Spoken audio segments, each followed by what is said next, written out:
के शो में कर्जा एप्लीकेशन सार्फिन की जिंदगियों से खेलने लगे।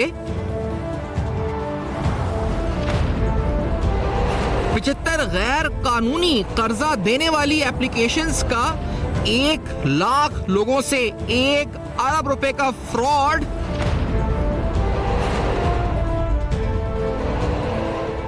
कर्जा एप्लीकेशंस का फंदा बेनकाब।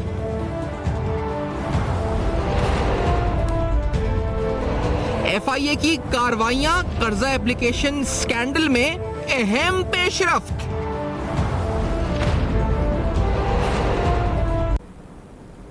अस्सलाम वालेकुम। पस पर्दा हक़ाइक़ सनसनी खेज़ इंकशाफ़ात प्रोग्राम बेनकाब, मैं हूँ आपके साथ सफ़ान। नाज़रीन, हमने ये देखा है कि पाकिस्तान में और मजमूई तौर पर दुनिया के कुछ ममालिक के अंदर हालिया दिनों में माशी बदहाली और बहरान के बाद इंस्टेंट लोन ऐप्स की एकदम से शरह में इजाफा हुआ।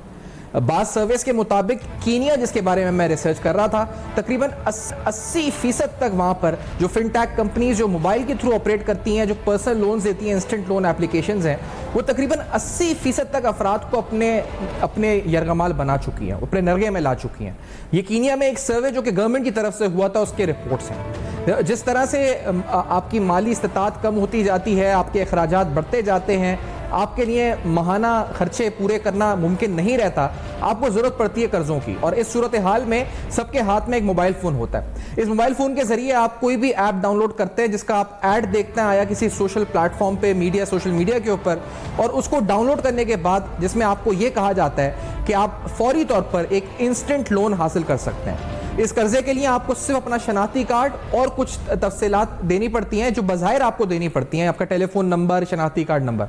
लेकिन आपको ये नहीं पता होता कि जब आप इस एप्लीकेशन में इनरोल हो रहे होते हैं, जब एप्लीकेशन को इंस्टॉल कर रहे होते हैं, तो वो आपकी मोबाइल फोन का दीगर डेटा तक भी एक्सेस हासिल कर लेती है। इस डेटा के अंदर आपकी सेंसिटिव इंफॉर्मेशन, यानी इंक्लूडिंग आपका जो आपकी फोटोज हैं, आपकी फोटो गैलरी है, जिसके अंदर आपकी फोटोज फैमिली के साथ भी हो सकती हैं, आपके कॉन्टैक्ट्स हैं, और दीगर तफसीलात, हत्ता कि आपका लोकेशन भी एक्सेस किया जा सकता है। मैं सही कह रहा हूं, आपका लोकेशन भी एक्सेस किया जा सकता है। तो इन ऐप्स के जरिए आपके इंपॉर्टेंट डेटा को हासिल कर लिया जाता है और उसके बाद आपको कर्ज फराहम किया जाता है, जिस कर्ज की ना कोई रेगुलेटरी एनवायरनमेंट होती है।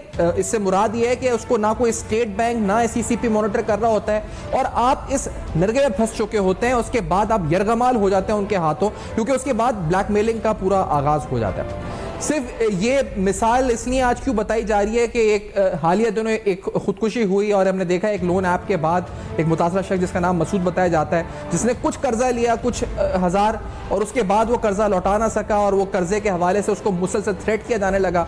उसके भाई, उसके वालिद, उसके फैमिली के दीगर लोग क्या कहते रहे, उन्होंने किस तरह इस वाक़े को कहा। पाकिस्तान में जब भी कोई बड़ा सानिया हो जाता है उसके बाद हम उस मामले पर और उस मुद्दे को लेकर आते हैं, लेकिन आज के प्रोग्राम में पहले ये सानिया आपको रखते हैं, फिर रिसर्च और फैक्ट्स की बुनियाद पर आलमी सतह के ऊपर क्या एक्शन हुए हैं ऐसी ऐप के खिलाफ और कानून क्या कहता है, ये विद सॉलिड प्रूफ्स और एविडेंसेस आपके सामने रखेंगे। पहले आपको बताते हैं कि जो मुतासरा शख्स है, जिसका काफी चर्चा भी हुआ है कुछ हालिया दिनों के दौरान, उनकी फैमिली ने क्या मौकिफ दिया है, उनके भाई और बाप का पहले सुनते हैं कि क्या कहते हैं। Let's hear this. वो तो चले गया था, उन वापस तो नहीं आ सकना। हमारा बस यही मुतालबा है कि इसे सूद सेक्शन न ख़त्म करें, लोगों ने पकड़ें और कड़ी तो कड़ी सज़ा दें, ये दुनिया न करन उजाड़ गए। मेरी तो शहबाज शरीफ साहब से और राना सनाउल्लाह से दरख्वास्त है, हमारे केस के ऊपर ज़रा इसका फोकस रखेंगे तो 1 मिनट में वो पकड़े जाएंगे। मजीद उनके भाई ने क्या कहा था इस पूरे मामले के बारे में और उनका जो मौकिफ था वो भी जरा सुनते हैं। Let's hear this. 13,000 का लोन और 22,000 का लोन उन्होंने लिया, उसको अदा करने के लिए दोबारा मुख्तलिफ कंपनियों से फिर उन्होंने लोन लिया। उन्होंने सूद के पैसे बढ़ा के तो ये तकरीबन 1,20,000 उनके ऊपर जो है ना लोन बढ़ गया। अब हम सवाल ये पूछते हैं कि क्या कोई कानून एग्जिस्ट नहीं करता, क्या कोई रेगुलेटरी बॉडी या फिर कोई ऐसा स्टेट फंक्शनरी नहीं है जो देख सके कि ये कर्जा एप्लीकेशंस किस तरह तादाद में बढ़ती जा रही हैं और इस तरह कई जो लोग हैं जो ज़रूरतमंद होते हैं उनको निशाना बनाती हैं और निशाना बनाने के बाद उनको ब्लैकमेल करती हैं, उनकी सेंसिटिव डिटेल्स तक रसाई हासिल करती हैं और उसके बाद उनको ब्लैकमेल करती हैं और महज चंद हज़ार रुपये कर्जा चंद दिनों के अंदर कई हज़ार रुपये या लाख रुपए तक पहुंच चुका होता है। और फिर उसके बाद इनसे कर्जा मांगने के लिए ना सिर्फ इनको बल्कि इनके फैमिली के और इनके दोस्तों अहबाब को कॉल करना शुरू कर दी जाती है और इनको तरह तरह से हरासा किया जाता है। इस हवाले से कवानीन क्या कहते हैं और किस तरह से इन पर रोकथाम हो सकती है वो काफी हद तक वाज़े हैं। अगर हम सिर्फ और सिर्फ गूगल प्ले स्टोर की पॉलिसीज आपके सामने रख सकें तो उसकी पॉलिसीज बहुत हद तक वाज़े हैं, बल्कि हम कह सकते हैं बहुत हद तक रोजे रोशन की तरह आया है। उन पॉलिसीज में वाज़े तौर पर 3 या 4 अहम बातें बताई जाती हैं। गूगल पॉलिसीज में कहा जाता है कि जब भी कोई ऐप रजिस्टर होती है तो उसके लिए जो अहम तरीन नुकात गूगल की तरफ से डिफाइन किए जाते हैं कि we do not allow apps that promote personal loans which require repayment in full और इन लेस देन 60 डेज, यानी 60 दिन की मियाद पर जो कर्जे फराम करती हैं एप्लीकेशंस, हम उन ऐप को अपने स्टोर पर अलाउ ही नहीं करते। और less than the date of loan is issued we refer to these as short term personal loans, यानी पर्सनल लोन जिसको गूगल डिफाइन करता है कि आप पर्सनल लोन हासिल तो कर सकते हैं मोबाइल ऐप के जरिए, लेकिन अगर वो एप्लीकेशन 60 दिन के अंदर अपना कर्जा वापस मांगती है तो हम ऐसी ऐप को अपने प्लेटफॉर्म पर रजिस्टर ही नहीं करते। तो अगर गूगल रजिस्टर ही नहीं करता तो फिर ये रजिस्टर क्यों हो जाती हैं, और अगर रजिस्टर हो जाती हैं तो इनके खिलाफ कोई कंप्लेन दर्ज क्यों नहीं होती और इनको हटवाया क्यों नहीं जाता, जो बहुत आसान अमल है। यानी मैं और आप भी अगर कोई ऐप देखते हैं और यहाँ भी कहते हैं कि ये ऐप 60 दिन के अरसे से कम में लोन वापस मांग रही है तो उसको कंप्लेन के जरिए हम फौरी तौर पर वहां से रिमूव या ब्लॉक कर सकते हैं। मजीद शराइत के अंदर गूगल बताता है कि उनका मिनिमम और मैक्सिमम पेमेंट ऑफ रीपेमेंट, और साथ साथ जो अहम तरीन शराइत में गूगल की तरफ से कहा जाता है कि the maximum annual percentage rate, यानी जो सालाना शरह है जिस बुनियाद पर यह कर्जा फराम किया जा रहा है वो तफसीलात लाजमी डिस्क्लोज होनी चाहिए। ये जितनी भी ऐप्स एग्जिस्ट करती हैं जिनके बारे में हमने पूरी फहरिस्त तकरीबन 75 से 80 की हमने हासिल की, इनमें से कोई भी ऐप अपने पेज के ऊपर ये नहीं बताती कि इनका एनुअल परसेंटेज रेट क्या है। ये आपको कहती है कि हम आपको 30 दिन के लिए कर्जा दे रहे हैं इतने शरह पर, हम आपको 1 हफ्ते के लिए कर्जा दे रहे हैं इतनी शरह पर, या 60 दिन के लिए कर्जा दे रहे हैं इतनी शरह पर, लेकिन जो एनुअल रेट कैलकुलेट होता है वो नहीं बताती, जो तकरीबन 300-400% पर होता है। ये महाना रेट बता देती है 35%, 36% या 40%, लेकिन जो एनुअल अगर इसको कंपाउंड किया जाए तो दैट कम्स अराउंड 400-300%, ये नहीं बताती।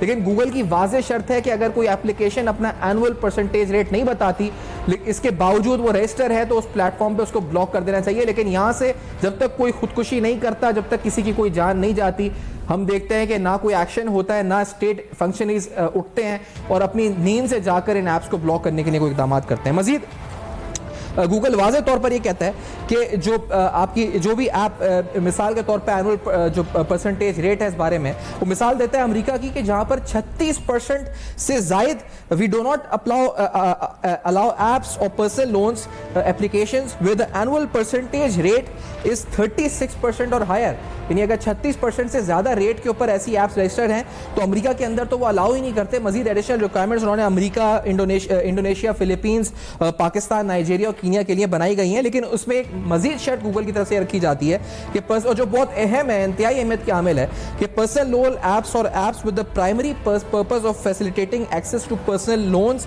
For example lead generators or facilitators are prohibited from accessing sensitive data such as photos and contacts, यानी ना वो आपका एक्सटर्नल स्टोरेज पढ़ सकती हैं, ना मीडिया इमेजेस देख सकती है वो ऐप, ना कॉन्टैक्ट्स तक पहुंच सकती है, ना फाइल लोकेशन आपका फाइंड कर सकती है, ना फोन नंबर्स तक, ना मीडिया और ना वीडियोस तक उसको एक्सेस होती है। तो गूगल ये एक्सेस अलाउ नहीं करता। ऐसी ऐप जो एक्सेस हासिल करने की कोशिश करती है वो गूगल के प्लेटफॉर्म पर फौरी तौर पर ब्लॉक हो सकती है। लेकिन हम यहाँ देखते हैं कि ऐसी ऐप्स ऑपरेट करती हैं, ना रियासती इदारे को एक्शन लेते हैं और ना कोई इन्फोर्समेंट होती है। मुतासरा शख्स का आपको एक बयान दिखाते हैं कि किस तरह ये एप्लीकेशन ये सारा मवाद जो कि गूगल कहता है कि हम करते हैं कि वो हासिल कर सकें, इसके बावजूद ये हासिल करती हैं।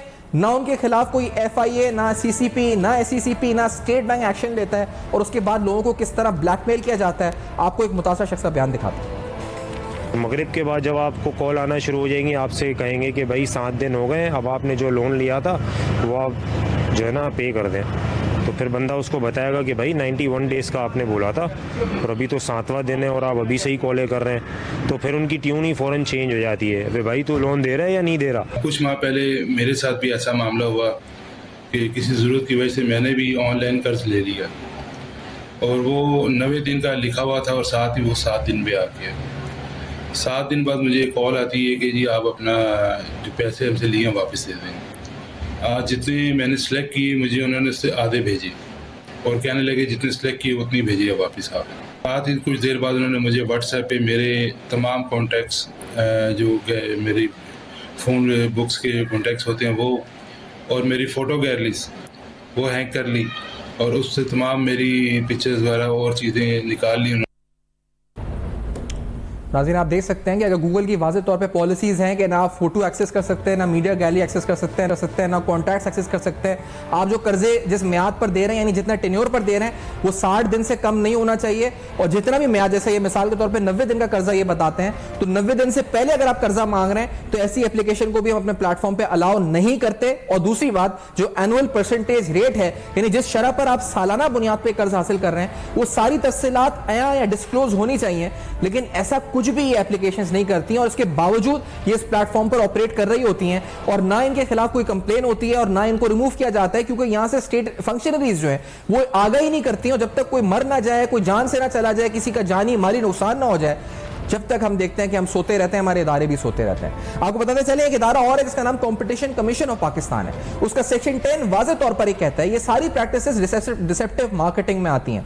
यानी मिसाल के तौर पे किसी को पूरी इंफॉर्मेशन डिस्क्लोज ना करना कि कितनी शरह सूद पे उसका कर्जा है, 60 दिन के या 90 दिन के म्याद पे कर्जा देना और 30 दिन के अंदर वापस मांग लेना, या कोई भी झूठी या फॉल्स इंफॉर्मेशन देना, ये एक पाकिस्तान के कानून कंपटीशन कमीशन ऑफ पाकिस्तान के सेक्शन 10 के तहत इस पर सजा है बाकायदा। अगर आपको सामने कानून रख सकते चले तो उसके मुताबिक no undertaking shall enter into deceptive marketing practices. The deceptive marketing practices shall be deemed to have been resorted to continued if an undertaking resorts to the distribution of false or misleading information that is capable of harming the business interest of another undertaking. The distortion of false misleading information to consumers, including the distribution of information lacking a reasonable basis related to the price, character, method or place of production, properties or use of quality of goods, ये सारे कानूनी तौर पर competition commission of Pakistan ने कानून के तहत जुर्म है, लेकिन कंपटीशन कमीशन ऑफ पाकिस्तान भी इस पर खामोश होता है। एसईसीपी में भी ये कंपनीज रजिस्टर हो जाती हैं। स्टेट बैंक कहता है क्योंकि ये रेगुलेटेड या लाइसेंस याफ्ता नहीं है, हमारा इनसे कोई लेना देना नहीं है। तो ये तमाम मामला इंस्टेंट लोन ऐप्स की सूरत में चलते रहते हैं। अब आपको ये बताते हैं कि ऐसा दूसरे ममालिक में नहीं होता। बैरूनी ममालिक में क्या होता है, दूसरी दुनिया के ममालिक इन ऐप्स के खिलाफ कितने सालों से क्या कार्रवाइयां कर रहे हैं, वो रखने से पहले आपको बताते हैं कि एफआईए के रिसेंट इस मामले के ऊपर एफआईए के डायरेक्टर ने क्या स्टेटमेंट दी है। Let's hear this. तो सारी चीज़ें ले ली हैं, एविडेंस वगैरह जो भी सारी एप्लीकेशन भी ले ली है, तो अभी इंक्वायर करेंगे मैटर को जाके, तो इंशाल्लाह सारी जितनी भी लोन ऐप्स हैं जिन्होंने इनके साथ फ्रॉड किया, जिसकी वजह से इसने सुसाइड किया, तो इंशाल्लाह प्रॉपर इसको टेकअप करेंगे एज पर लॉ जो हमारा। इंडिया ने 2022 में गूगल ने तकरीबन 3,500 एप्लीकेशंस इंडिया में रिमूव करी और उन पे इल्ज़ाम यही था कि वो मिसलीडिंग इन्फॉर्मेशन थी और वायलेट कर रहे थे प्ले स्टोर की गाइडलाइंस को। 2022 में इंडिया ने तकरीबन 2,000 गूगल की जानिब से ऐप्स रिमूव की गई थी। ये इसलिए हो रहा था कि वहाँ गूगल और वहाँ की हुकूमत के इश्तराक के बाद ऐसी ऐप्स आइडेंटिफाई हो रही थी और उनके खिलाफ क्रैकडाउन हो रहा था। आपके सामने रखते चले कीनिया की मिसाल, जहाँ पे सेंट्रल बैंक के गवर्नर ने वहाँ के न सिर्फ स्टेटमेंट दी बल्कि कीनिया की जानिब से वहाँ की जो वहाँ के सदर मुमलिकत ने कानून पर दस्तखत किया जिसका नाम सेंट्रल बैंक अथॉरिटी एक्ट 2021 है, जिसके मुताबिक ऐसी तमाम एप्लीकेशन के खिलाफ कानूनी क्रैकडाउन का इख्तियार वहां के सेंट्रल बैंक को दिया गया और क्रैकडाउन लॉन्च किया गया। इसके बाद वहां पर गूगल के ऊपर ऐसी तमाम एप्स को हटाया भी गया। यही कुछ नाइजीरिया में हुआ और नाइजीरिया के अंदर वहां का फेडरल कंपटीशन कंज्यूमर प्रोटेक्शन जो कमीशन है उसकी जानिब से तमाम एप्लीकेशंस जो कि कंज्यूमर्स का फोटो या उनका कॉन्टैक्ट या उनकी इंफॉर्मेशन हासिल करती थी ऐप स्टोर से, उन पर फौरी तौर पर हुकूमत की तरफ से पाबंदी आयद करने के हवाले से कानून साजी और रियासत की तरफ से अमल दरामद और एक्शन शुरू हुआ। ये सारे अमल दरामद, ये सारे एक्शन साल 2021-22 से शुरू हुए। इसके बावजूद ये ऐप्स वहां पर हैं लेकिन वहां पर स्टेट काम कर रही है, ना कि यहाँ पर कोई हादसा हो जाए, कोई सानिया हो जाए तो उसके बाद हम जागते हैं और फिर शायद कुछ दिन बाद फिर सो जाते हैं किसी और हादसे और सानिया के इंतजार में। इस ब्रेक के बाद एफआईए क्या कर रहा है, एफआईए क्या कर सकता है, दीगर इदारों को क्या करना चाहिए, कैसे एक ज्यादा बेहतर रेगुलेटरी एनवायरनमेंट बन सकता है। आफ्टर दिस ब्रेक हमारे साथ रहिए।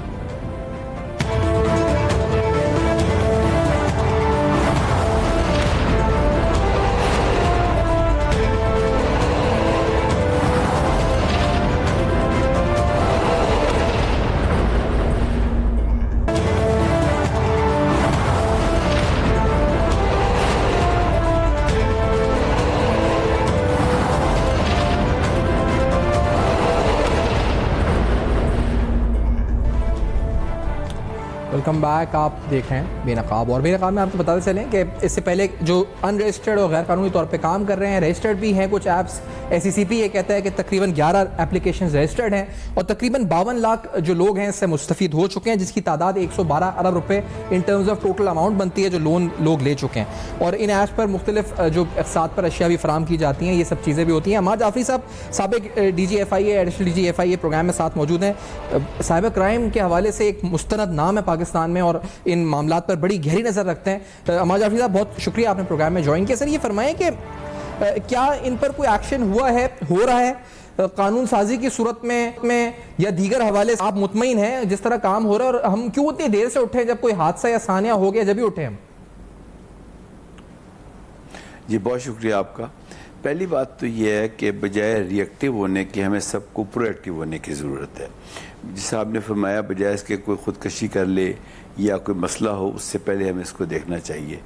आज ही हमारे IT मिनिस्टर साहब ने ऐलान किया है कि कुछ वेबसाइट्स को हमने बैन कर दिया है PTA ने। इसको आपको ना 360 एंगल में देखना पड़ेगा इस पूरे बात को। देखें, ये बैंकिंग क्राइम भी है बेसिकली, ये फ्रॉड भी है, ये साइबर क्राइम भी है, और ये जिस तरह आपने कहा कि जो हमारी डिफरेंट और इदारे हैं जैसे प्राइस कमीशन है, इस तरह के कंपटीशन के इदारे, उनका भी क्राइम है ये ना। तो जब किसी भी जुर्म के अंदर कई महकमे इन्वॉल्व हो जाते हैं तो उसकी जो कंकरेंसी है उसको देखने के लिए, एक ओवरसी करने के लिए एक फेडरल बॉडी बनती है जो सब चीज़ों में निगाह रखती है कि तो पहली बात तो यह है कि हमें फौरी तौर के ऊपर ये देखना चाहिए कि what has happened, how it has happened, ताकि आइंदा ये ना हो सारे काम ना। दूसरी बात यह है कि पूरी दुनिया के अंदर सिविल सोसाइटी इस पर काम करती है, अवेयरनेस क्रिएट करती है, NGOs काम करती हैं। हम ये क्यों एक्सपेक्ट करते हैं सिर्फ गवर्नमेंट के इदारों से कि वो इन लोगों को फौरी तौर पे पकड़ लें? ये जितने भी फ्रॉड के इंडिकेटर्स हैं ये मौजूद होते हैं सोसाइटी के अंदर, ये लोगों से पैसे ले रहे होते हैं। आप नोट करें पिछले 2 सालों के अंदर कई तरह के फ्रॉड्स आए, अमेज़ॉन के ऊपर फ्रॉड्स आए, MLM मार्केट में फ्रॉड्स आए, अब ये लोन के फ्रॉड्स आ रहे हैं और रिपीटेडली आ रहे हैं। कि इसका मतलब है कि लोग लुट भी रहे हैं और फ्रॉड भी कंटिन्यू हो रहे हैं। अच्छा, ये कोई नया फिनोमेना नहीं है। अभी आपने नाइजीरिया की मिसाल दी और मुल्कों की मिसाल दी, लेकिन एक ज़माने में नाइजीरियन स्कैम मशहूर थे पूरे, यानी पूरी दुनिया में नाइजीरियन फ्रॉड करते थे। उन्होंने इस पर एक्शन लिया और इसको ख़त्म कर दिया इसको। दूसरी बात इसके अंदर ये है कि FIA तो अपना काम कर रहा है नेचुरली, वो एक साइबर क्राइम उसका विंग है, उसका पीक का ऑर्डिनेंस है, वो उसके अंदर एनेक्स कर लेते हैं FIA के दूसरे भी जो सेक्शंस हैं PPC के और FIA के अपने एक्ट के कर लेते हैं। लेकिन ये सारे काम अब हो रहे हैं। मैं समझता हूँ कि बहुत सख्त ज़रूरत है इस बात की कि फ्यूचर में भी फ्रॉड्स आएंगे। देखिए, अभी तो सिर्फ लोग फ्रॉड कर रहे हैं, थोड़े से दिनों के बाद मशीनें फ्रॉड करेंगी। AI आ चुकी है, आर्टिफिशियल इंटेलिजेंस आ चुकी है। अभी भी ये हो रहा है कि लोगों की आवाज़ों के अंदर लोग फ़ोन कर रहे हैं कि जी मेरे सामान फंस गया, मुझे पैसे भेज दें। वो लगता है कि आपका बेटा बोल रहा है या आपका वालिद बोल रहा है, लोग फ़ौरन पैसे भेज देते हैं। और लेकिन वो शख्स वो नहीं होता, उसकी आवाज़ को इस्तेमाल किया जाता है। तो मैं ये सिर्फ कहना चाहूँगा कि ये फ्रॉड पहले भी होते थे, अब इसके सिर्फ इसके खदो खाल चेंज हो गए हैं। जितनी भी सोसाइटीज़ हैं दुनिया के अंदर, वो अपने अवाम को, अपने बच्चों को, अपने रिटायर्ड लोगों को, बुजुर्गों को मुस्तकिल तौर पे बताती रहती हैं। अच्छा अमार साहब, अगर देखिए गुजारिश ये है अच्छा अमार साहब, अगर एक सेकंड इजाज़त नहीं, क्योंकि आपने NGOs का जिक्र भी किया है। ज़फ़र अब्बास साहब भी हमारे साथ मौजूद है, JDC के सरबरा। अब ज़फ़र अब्बास साहब के पास एक कैसे केसेस आए भी हैं। कल गवर्नर सिंध से भी इनकी मुलाकात हुई थी, वहाँ भी इन्होंने कुछ जिक्र किया कि ऑर्डिनेंस का।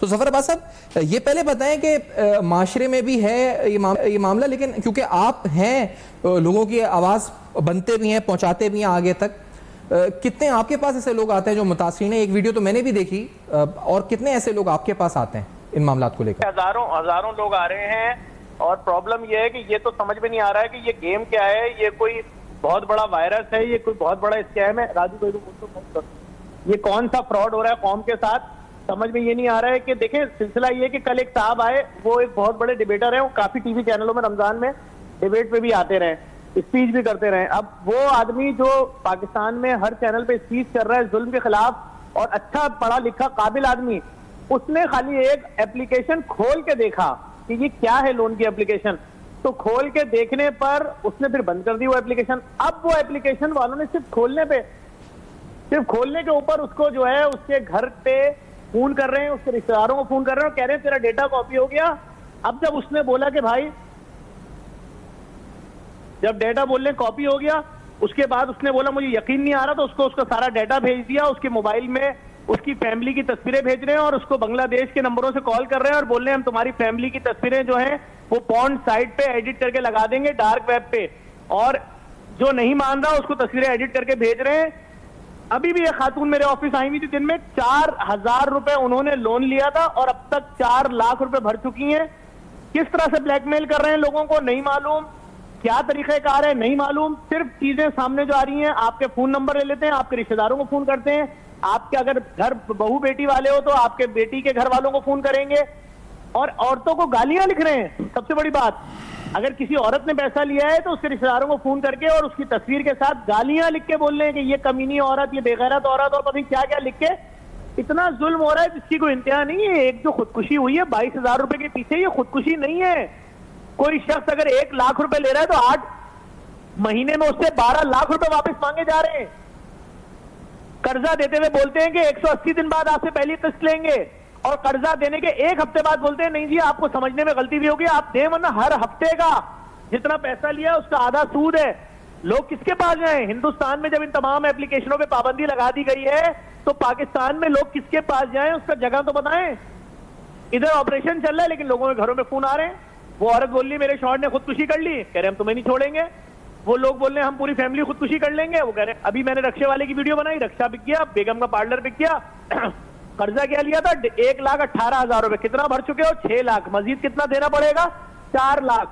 क्या जुल्म है ये? नहीं जफर साहब, मेरे ख्याल से आपने जो सवाल उठाया है ना कि लोग जाएं किसके पास, अब आपके पास लोग आ रहे हैं, फिर आप भी ये सवाल उठा रहे हैं कि लोग जाएं किसके पास, और यही शायद सवाल है मजमूई तौर पे कि हम जाएं किसके पास। ये बड़ा अहम सवाल है क्योंकि ये FIA, CCP, SECP, NAB, ये इधर गए होंगे लोग लाजमी तौर पे जफर अब्बास साहब कंप्लेंट्स लेके, कुछ नहीं हुआ तभी आपके पास आ रहे हैं। आप मेरी बात सुनो सर, ये 4,000 रुपए कर्जा अमीर लेगा? Exactly. ये 1 लाख रुपए बच्चे की डिलीवरी पे कर्जा अमीर लेगा? ये मिडिल क्लास गरीब लोग हैं जिनकी ऐसी की तैसी की जा रही है। ये किन दफ्तरों के चक्कर लगाएंगे? ये कहां से पैसे लाएंगे? इनके ताल्लुकात थोड़ी हैं, इनको सुनेगा कौन? मैं चैलेंज से कह सकता हूं 25 से 30 लाख लोग इस गेम के नीचे आ चुके होंगे जो चल रहा है गेम। लोग पिसते जा रहे हैं अपने। वो बच्चा बोल रहा है आके आदमी बोल रहा है कि मैंने अपनी 8 महीने की बच्ची की पैदाइश के लिए लिए थे, 8 महीने हो गए, 1,18,000 का 6 लाख भर चुका हूं, 4 लाख और मांग रहे हैं। बच्ची के कान की छोटी छोटी बालियां सोने की 6-6 हजार रुपए वाली वो तक बेच दी है। घर में रोटी नहीं है, उसकी बीवी रो रही है। कोई है पाकिस्तान में जो हमें इंसाफ दिलाए? मैंने बोला बहन आइए, 4 महीने का किराया चढ़ गया। मैंने कहा ये ले लें किराया, ये आपके राशन के पैसे। इस तरह से हमारे लोगों को मारा जा रहा है। किसके पास जाएंगे वो लोग? कोई रास्ता ही नहीं है ना। उनकी अप्रोच है कि चले किसी शो में आके बैठे हैं। कौन इन गरीबों को पूछेगा? आप आज ओपन फोरम लगाएं, ओपन अदालतें लगाएं, लाखों लोग आके ना खड़े हो जाएं तो बोलिएगा कि हमने 5,000 कर्जा लिया था, उसके बदले 1.5 लाख भर चुके हैं, फिर भी हमें धमकियां दे रहे हैं, हमारी बेटी की तस्वीरें वायरल कर रहे हैं। आपने बताया ना जफर साहब 25 से 30 लाख अफराद, आप बिल्कुल दुरुस्त कह रहे हैं। कीनिया में ये 80% लोग इस तरह से मुतासर हो चुके हैं वहां पर, लेकिन स्टेट काम कर रही है। अमार जाफरी साहब, सर क्या आप सुन रहे हैं जफर अब्बास साहब जो बात कह रहे हैं, और ये जो सवाल है इसका जवाब प्लीज हमें दें। आपके इल्म में अगर है, हम जाएं किसके पास? ये मिडिल क्लास है पूरी और ये मुतासर हो रही है और पूरी यरगमाल एक तरह से हो चुकी है इन एप्लीकेशंस में, किसके पास जाइए जाफरी साहब? जी देखिए, ऐसा है कि इसके रूट कॉज पे जाते हैं। लोगों को ज़रूरत है पैसे की, जी सब सच्ची बात है। आवाज़ आ रही है आपको मेरी? आ रही है मुझे, प्लीज़। अच्छा, लोगों को पैसे की ज़रूरत है और वो ज़रूरत को एक्सप्लॉइट किया जा रहा है। बड़ी सिंपल सी बात है। आज से 50 साल पहले भी लोन मिलते थे। मुझे अभी तक याद है नेशनल बैंक लोन देता था और वो बाकायदा जेवर रख के देता था। छोटे छोटे 1-2 दिन में हो जाते थे प्रोसेस। तो मैं समझता हूँ कि हमारी बैंकिंग इंडस्ट्री को आगे आना चाहिए। ये जो हमारे माइक्रो फाइनेंस के लोग हैं इनको आगे आना चाहिए। ये जितने भी लोग लोन्स दे रहे हैं इनको आगे आना चाहिए। लेकिन उसके लिए ज़रूरत है कि SCCP ताउन के साथ बिल्कुल। और सबसे पहले ये जो आप बात करें ना गूगल स्टोर के ऊपर, ये बैंक्स को सामने आना चाहिए। अमार जाफरी साहब, अनफॉर्चुनेटली अमार जाफरी साहब, मैं आपको बताऊं, बैंक्स आगे आते हैं। कोविड के दिनों में आगे आए, हुकूमत ने कहा आगे आओ। $3 अरब के कर्जे उन्होंने दे दिए किसको? 620 अफराद को जो ऑलरेडी ऑलरेडी मुस्तफिद होते हुए आए हैं पिछले सालों से। इन्फ्लुएंशियल्स, एप्टिमा, ये वो, टेक्सटाइल सेक्टर, $3 अरब के मुफ्त में कर्जे बांट दिए, लेकिन सर वो कभी भी किसी आम आदमी को कोई फाइनेंशियल इंस्टीट्यूशन नहीं कर्जा देती। वो पहले प्रोफाइल देखती है, वो इतना रुलाएगी, इतना तंग करेगी, कोलैटरल के बावजूद भी कर्जा नहीं देते। वो कर्जा देते ही अब तो सिर्फ देते ही गवर्नमेंट सिक्योरिटी को है, जब उन्हें पता है 20-22% पे आराम से पैसा सेव रखे बैंक, तो वो तो क्यों देंगे किसी इंडिविजुअल को पैसा? सर उमर जाफरी साहब देखिए, मैं बताता हूँ, पहले जुर्म आता है, उसके बाद कानून आता है। पूरी दुनिया का ये असूल है। ये जुर्म आ चुका है और आज नहीं आ चुका, कई साल से आ चुका है। कभी ये अमेज़ॉन की सूरत में आता है, कभी ये MLML की सूरत में आता है। पिछले दिनों ये साउथ पंजाब के अंदर जो भी फ्रॉड्स हुए, हज़ारों लाखों लोग उसमें लुट गए। मैं ये समझता हूँ कि इस वक्त जब हम बात कर रहे हैं तो एक एडवोकेसी की बहुत सा ज़रूरत है। थिंक टैंक्स को आगे आना चाहिए, NGOs को आगे आना चाहिए। मैं फिर रिपीट करूँगा कि जितने भी लोग फ्रॉड कर रहे हैं वो उसी गांव में रहते हैं, उसी इलाके में रहते हैं। उनको एग्जैक्टली पता होता है कि हमने किसे क्या फ़ोन कॉल करनी है।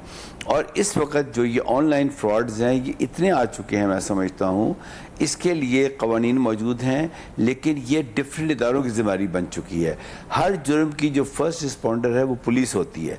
मैं समझता हूँ हमें फौरी तौर पे अपने पुलिस को ट्रेन करना चाहिए। देखिए, जब कोई शख्स जाता है ना पुलिस के पास, तो वो कहते हैं तुम जाओ भाई FIA के पास जाओ, PTA के पास जाओ, उनके पास जाओ।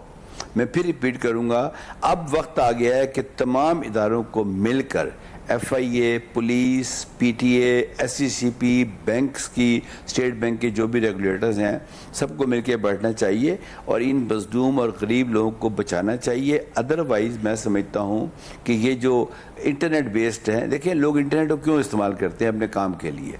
लोग सेल फोन से बात कर रहे हैं, बिजनेस कर रहे हैं, सब उस पर डिपेंड करता है। अब आते हैं ज़रा ये डाटा निकालते कैसे हैं इसके ऊपर। देखिए, जो गूगल की ऐप है जिस पे काम होता है वो परमिशन मांगती है पहले, ठीक है। अब यहाँ पे अवेयरनेस देने की ज़रूरत है लोगों को कि जब आप ऐप के ऊपर जाएं तो आप उसको ना परमिट करें कि वो आपकी पिक्चर को एक्सेस कर ले, आपके डेटा को एक्सेस कर ले। ये गूगल का असूल है। लेकिन ये जो फ्रॉडिये होते हैं ये डीप डार्क वेब से उसको बाईपास कर देते हैं। इसके लिए ज़रूरी है कि जब तक गूगल के जो इदारे हैं उनसे वो वेरिफिकेशन ना कराई जाए, और ये सारा काम PTA को या मुतल्लिका इदारों को करना चाहिए कि जी ये ऐप्स हैं। पहली बात तो ये है कि इन तमाम को बैंकिंग कवानीन के अंडर लाया जाए। टू माई नॉलेज बैंकिंग कवानीन के मुताबिक कोई इदारा, कोई कंपनी लोन देकर उस पर सूद नहीं ले सकती। It has to be regulated under some banking laws. तो वैसे ही इलीगल कर दें कि जब वो जितने भी ऐप्स हैं उसको स्टडी करें और उनको FIA या मुतल्लिका इदारा मैसेज करे या स्टेट बैंक मैसेज करे कि जी आप ज़रा बताएं लेटर के किस कानून के तहत आप ये ले रहे हैं। तो इसको मैं ये समझता हूँ इसके ऊपर कोहेरेंट और कलेक्टिव विजन से काम लेना चाहिए। सर पाकिस्तान के बारे में अमर साहब मैं आपके सामने गूगल प्ले स्टोर की पॉलिसीज रख दूं पाकिस्तान के बारे में, जो उन्होंने एडिशनल रिक्वायरमेंट्स रखी हुई हैं। वो कहते हैं each non banking finance company lender can only publish one digital lending app, जिसको वो DLA कहते हैं। Developers who attempt to publish more than one DLA per NBFC risk the termination of their developer account. मजीद वो कहते हैं complete the personal loan app declaration for Pakistan and provide the necessary documentation to support your declaration. You must submit proof of approval from the SCCP to offer or facilitate digital lending service in Pakistan. You must upon Google Play's request provide additional information or documents relating to, यानी SCCP से आप registered हो, आप एक non bank finance company अगर एक है तो आप एक ही ऐप ला सकते हैं सर। और उसके अलावा जो उनकी चीज़ें हैं जैसे कि APR आप मेंशन करें, डिस्क्लोज करें, कोई आप APR नहीं बता रही, वो आप एक्सेस नहीं कर सकते सेंसिटिव डेटा को, वो सेंसिटिव डेटा को एक्सेस भी कर रहे हैं। वो कहते हैं कि आप 60 दिन या जो भी आप म्याद दें उससे पहले कर्जा वापस नहीं मांग सकते, वो ये भी कर रहे हैं। तो अब आवाम को आप ये बताएं कि गूगल पर ऐसा कोई ऐप हम देखें तो किस तरह हम उसको ब्लॉक कर सकते हैं, रिपोर्ट कर सकते हैं, हमें इंडिविजुअली क्या करना चाहिए? मैं गुजारिश करता हूँ, आज ही शाम को मैं TV पे देख रहा था कि दुनिया में 5 लोगों ने अरबों डॉलर कमा लिए, उसमें गूगल के मालिक भी मौजूद हैं। ये तो अपना काम कर रहे हैं। देखिए, मैं आपको बताऊं, ये जितना भी निज़ाम दुनिया में चल रहा है ये एक ऐसा इस्तिसारी निज़ाम है जिसमें अमीर अमीर से अमीर तर होगा और गरीब गरीब से तर होगा। लेकिन पुलिस, मुतल्लिका इदारे या सिविल सोसाइटी या मीडिया आगे आता है लोगों को बचाने के लिए। अच्छा, अब मैं आपकी बात का जवाब देना चाहूँगा। ये जो कुछ आपने मुझे इंग्लिश में पढ़ के सुनाया है, क्या ये एक आम आदमी पढ़ सकता है? इसे फाइन प्रिंट कहते हैं इंग्लिश के अंदर। हाँ, आप पढ़े लिखे लोग 6-6 पेजेस को आई एग्री करके साइन कर देते हैं। जितने लोग मेरा प्रोग्राम सुन रहे हैं अपने इंसाफ से बताएं कि क्या आपने कभी वो 6 पेज पढ़े? कभी नहीं पढ़े होंगे, बस वो टक आगे गए। एफआईए तो पढ़ सकता है सर, एसीसीपी तो पढ़ सकता है, सीसीपी तो पढ़ सकता है। ये अगर के कोई गाइडलाइंस फॉलो नहीं हो रही और कोई लोन दे रहा है तो व्हाई नॉट क्यों नहीं कर रहा है? या पीटीए कंप्लेन करे इन ऐप के खिलाफ? जी सर, एक मिनट। हर इदारे का अपना मैंडेट है। एफआईए एक लॉ एनफोर्समेंट का इदारा है, वो कॉग्निजेंस लेता है उन क्राइम की जो कि उसके जुमरे में आते हैं, ठीक है। अब ये जो जिस क्राइम की हम इस वक्त बात कर रहे हैं, इसमें पीपीसी का 420 भी लगता है, इसमें बैंकिंग लॉज भी लगते हैं।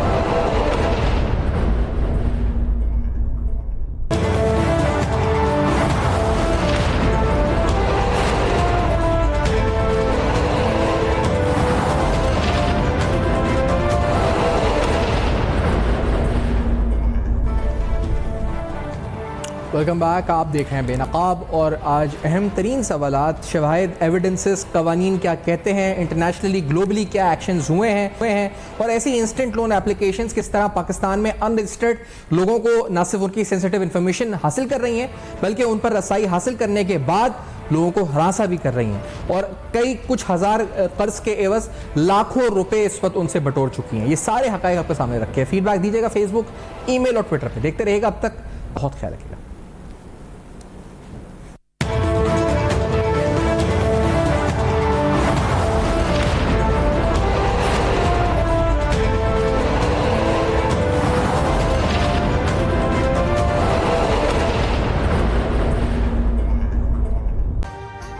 अभी सब्सक्राइब करें ताकि कोई खबर रह न जाए।